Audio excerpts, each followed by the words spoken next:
And good morning. It is the 11th of December. It is a beautiful day so far. Here in Arkansas, it's going to get kind of cooler. We have days in the 70s for past 2 days. Today, we're expecting a high right about at 60, although it was a warmer morning at around 50 or so. It is now 11 or 25 minus 11, so it makes it 14 days till Christmas. And of course, the reason why I'm here and you're here, hopefully, is for Bubble Friday.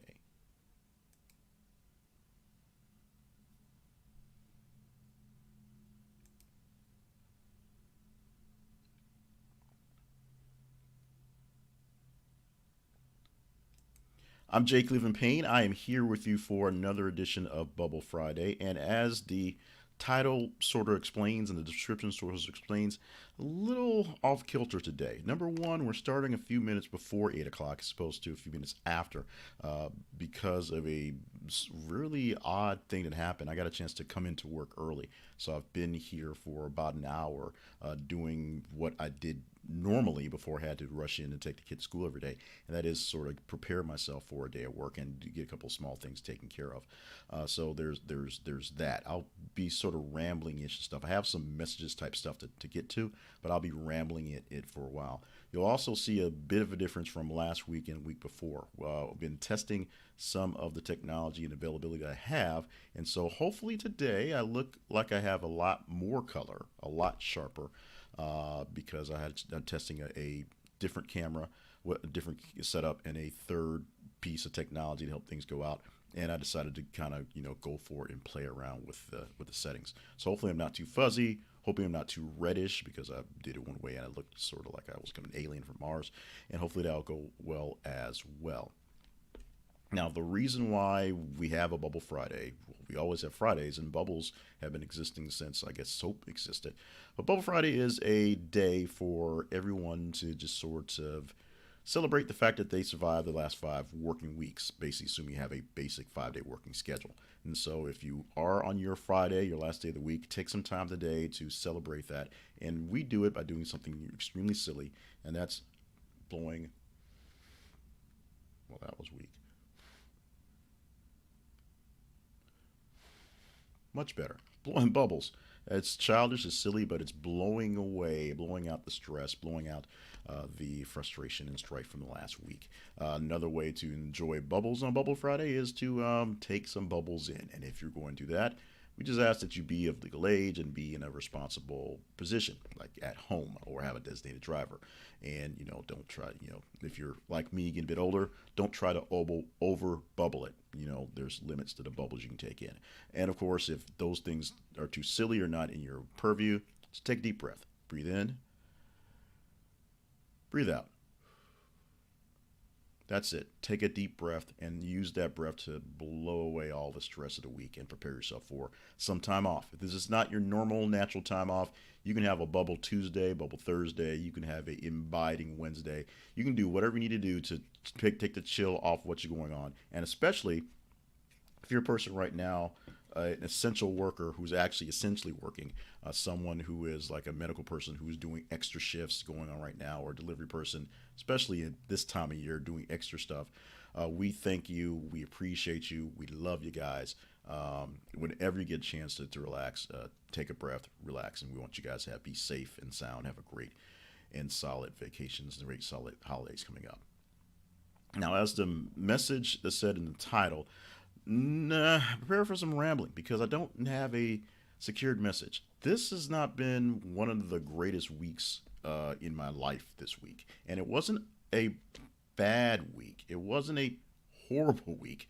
It just was mentally, things were off.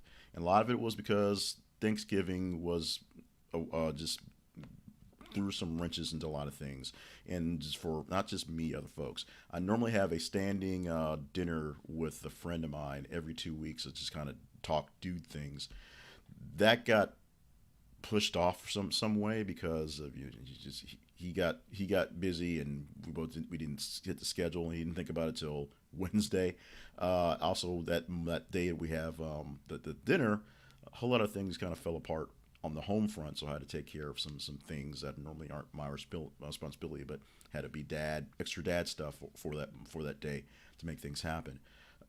Life at work is life at work. When you work in education and there are no kids to physically educate in front of you, it gets a little difficult. Then technology was a little weird, and just a lot of things is going on as we are looking forward at my school to what we're going to do going forward until coronavirus is figured out and we can go back to something normal.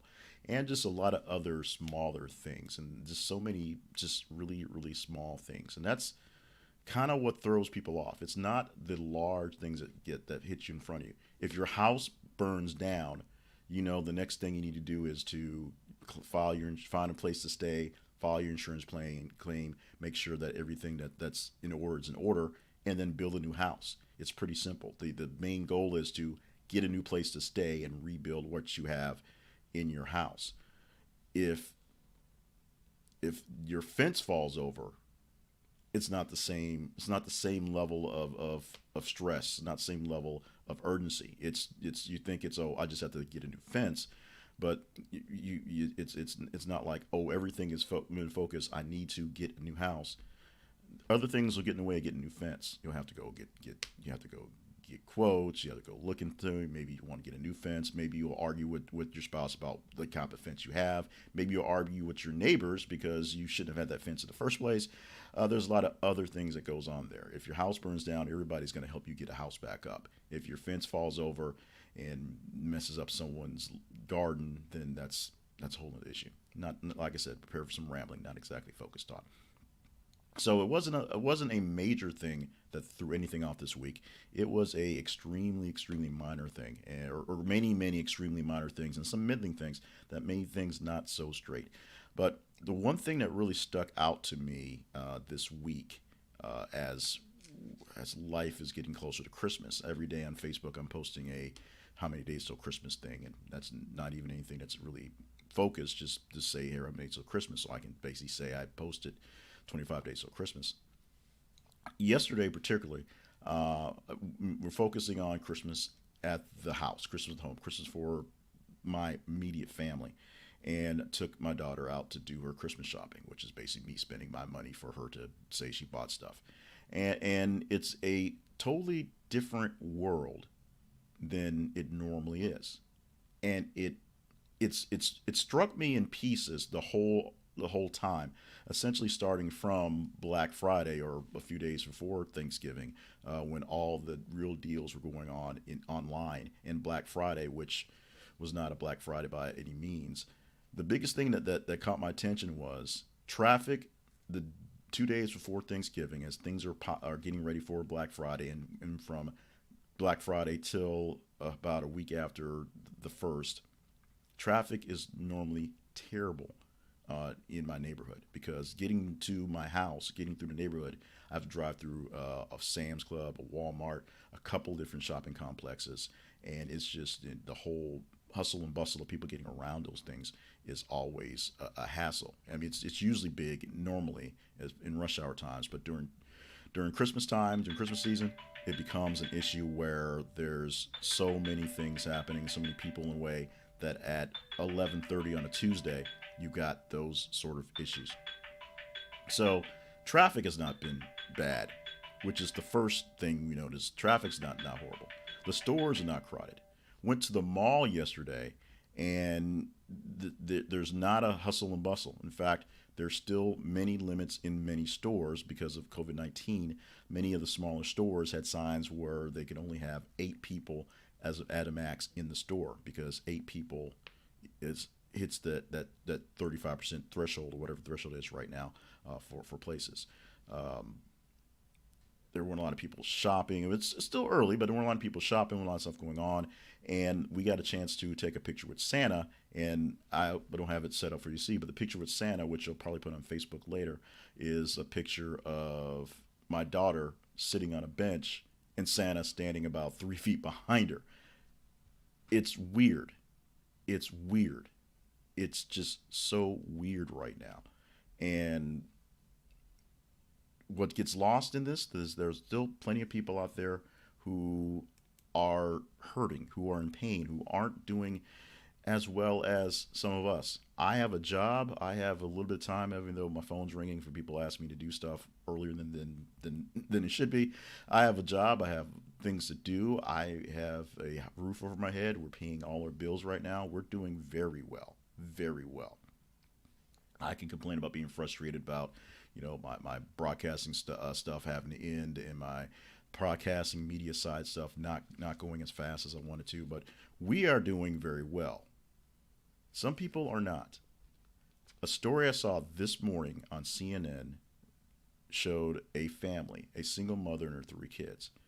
And this is a story that a lot of people have are living right now, and it's really tragic.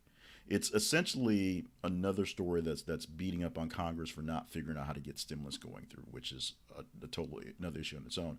But the story that was presented was a single mother who 2 years ago, on public assistance, on food stamps, trying to make things work, trying to make ends meet, working a couple of small dead end jobs, who worked her way through some certification programs and was able to secure around a year and a half ago a job making $50,000 a year. And she said when she got that contract letter signed, she'd never seen that much money in her lifetime. Their family got off of public assistance, got off of food stamps, and was starting to put money away so that she could buy a house. The family could have their own house extremely soon. They were essentially in the black for the first time in their life, and they're just piling stuff away so they can grow and do greater things. And she could show her kids just how hard work and dedication and living a good life can be. COVID-19 hits. She's furloughed 2 months into the pandemic. It is 14 days till Christmas. She doesn't know how she's paying the bills. She has to go to court this month because the credit card companies are wanting the money that she can't pay. And she already stated in the actual report some of these bills aren't getting paid this month because Christmas is coming. There are people out there who aren't doing so great. That is a theme that's going along of this thing. There are people out there not doing as great as I am, you are, we are. And we have to make sure that we don't lose sight of that. And it's not just because you see or don't see the public faces or pictures of it. It's everywhere. My church has a food pantry called the Orchard. It's larger than just a food pantry, but it is one of the largest food pantries, largest food distribution units, because it is that in the area in central Arkansas, in like the 5-6 county area we call central Arkansas, with the 4 or 5 major cities that make up with it. And it was focused. It's the largest now because it was focused on just the zip code where the church is, because that zip code is one of the poorest zip codes in the city.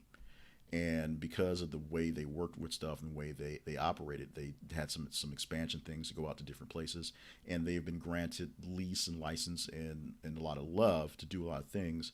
And so they've gone from a couple hours once a week to essentially about 4 or 5, sometimes 6 hours a day, 3 days a week, where cars are just lined up in a parking lot. And it went from you walk in, you had like it's like a grocery store. You got a chance to pick and choose different things and fill up a box to go through for things that more or less fit your family lifestyle. Now they can't do that with COVID, so they box things up and have pallets ready to go with various things. And they're essentially a warehouse distribution operation at this point. People are in the back boxing things up, people in the front loading up cars. There are people going through the lines, explaining things, loving on people.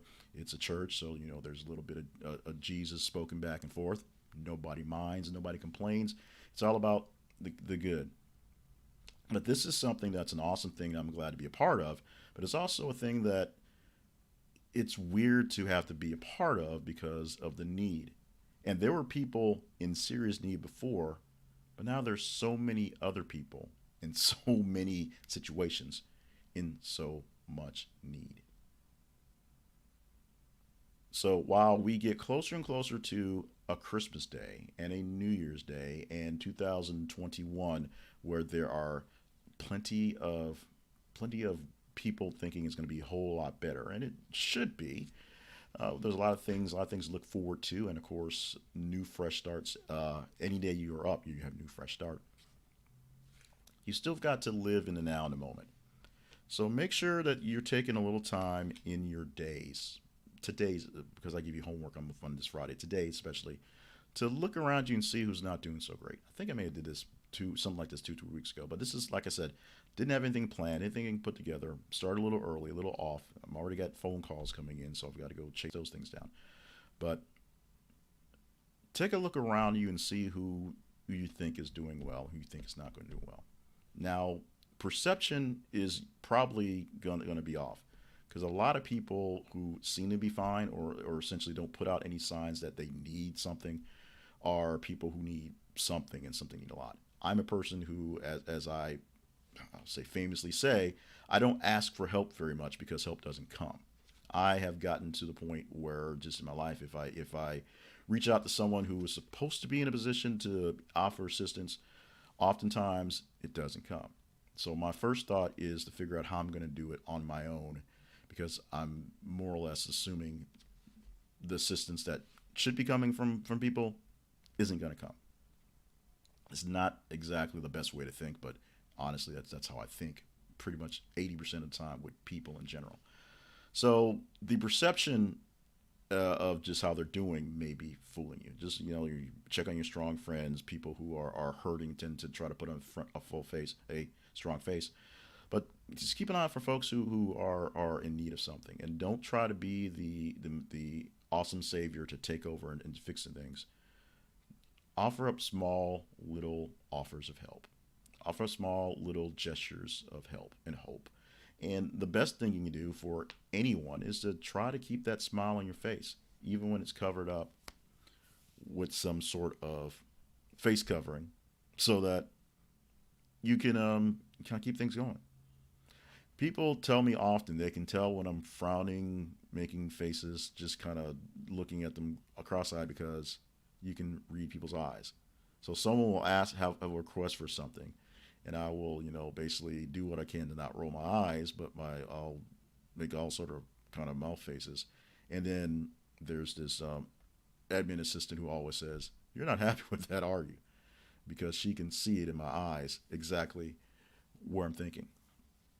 Do a little bit or a lot bit of better job of being positive. A lot of us don't have the resources that we had in the past to share on this holiday season, and a lot of us don't need a bunch of junk. I need no more stuff in my house. I have to find space to put a Christmas tree this year. We have literally no space with all this stuff that we've been accumulating from me losing office space at my old job and my wife moving things back and forth, my mother-in-law moving things back and forth from working at home, that we don't have any open space in the house. It sucks for me from trying to do recordings and broadcast stuff at the house, but it really sucks because the kid likes putting up the Christmas tree, and I want to make sure she gets this Christmas tree up this weekend. So I've got to find space in the house, so I don't need stuff. What would be great is to just show a little extra love, a little extra compassion, take a little extra break. If you're driving through traffic that has construction areas, we have a lot of them here in Little Rock right now, Little Rock, North Little Rock. Don't be a jerk. Don't ruin people's days by just barreling through because you're in a rush. Actually take the time to realize there are other cars on the road, and you may have the right of way, but if you will yield slightly, three or four more cars may get in and everybody will be fine and no one will be late for work, as opposed to causing a wreck because you think you have the right of way and you actually don't. Some things of those happened today. Saw two wrecks yesterday on the way through construction zones. Not very good. Luckily it was warm, so the troopers that had to deal with it didn't have to deal with cold or rain, but there's that. So be a little extra kind, extra nice, extra smiley, and sometimes you might have to fake it. You probably have to fake it a lot because this is the holiday season and things get tense. Even in non-pandemic times, you're worried about closing out the year on a good note or making sure that things go up good or getting that right present for the right person. Or if you're like me and have a child with an age we've had three discussions about what she's going to put on her letter to Santa, including her actually seeing Santa yesterday, and all three discussions plus her visit with Santa offered a list of things that do not match each other and sound pretty expensive. So Santa's got a lot of work cut out for him when that letter is actually written down. What we're going to find coming forward is that we all need a little grace. We all need a little bit of love right now. So take some time in this Bubble Friday. I'll be off in a moment, so we'll be getting that, trust me. Take some time in this Bubble Friday to find whatever way you want to do to blow off that steam, to get yourself ready to enjoy some time off and enjoy some of your time down. Enjoy some downtime. Make sure you take some time to do nothing, to relax, meditate, whatever. Sure, you got chores to take care of. Sure, there's other things to be done. Maybe you're like me and you actually work 7 days a week. So you have other things to get done. But take some time in the off time, the downtime, to enjoy it. And then find some piece of love and joy and make sure you do a bit more to share that. The monetary stuff, if you got a little bit to give this year, then give what you can, because it's always needed, and definitely in the month we're in right now and the times we're in right now. But if you don't, smiles cost very little, even if they're hard to deliver under a face covering. They cost very little. They take very little time. You don't have to wrap them, even though this one's wrapped. They don't expire. They don't spoil. Throw a couple extra smiles. I might even show you my Santa Claus picture with the kid with a smile in it. Maybe. So, congratulations for getting through this 20 minutes of me rambling, because I didn't have anything focused today. And didn't even really promote anything today. But congratulations, because you woke up. You woke up on this Friday, December 11th. You got out of bed. Maybe if you didn't get out of bed, you pulled your phone out and pressed a button. Many people didn't open their eyes this morning. They didn't have the power to be conscious this morning. Many people didn't have the power to sit up out of bed, reach over and grab a phone and do anything. Many people had the power and just couldn't muster up the mental energy to focus on getting out of bed. And they can't get out of bed. And you did. So congratulations. You have pretty much conquered the world as far as I'm concerned. So awesome job on that. Now today you're tasked to go out there and just smile some. That's it. Smile some. Smile at others. Smile at yourself in the mirror, because you may need that smile more than anybody else in there. But just work on it. Smile a little bit. That's it. Thank you for joining me this week. We'll see about next week and how unfocused it will be. Got a lot of things to handle between now and next Friday, so we'll see what's going on. I'm not even going to take any time to do any real promotion and stuff. If you saw the crawls underneath there, if you want to buy me a coffee, buymeacoffee.com/jclevelandpayne. jclevelandpayne.net's where I'm writing every day, and click the podcast button to listen to some podcasts. Otherwise, say something in the comments. I will reply back as soon as I get a chance to do my rounds at work. Love you guys.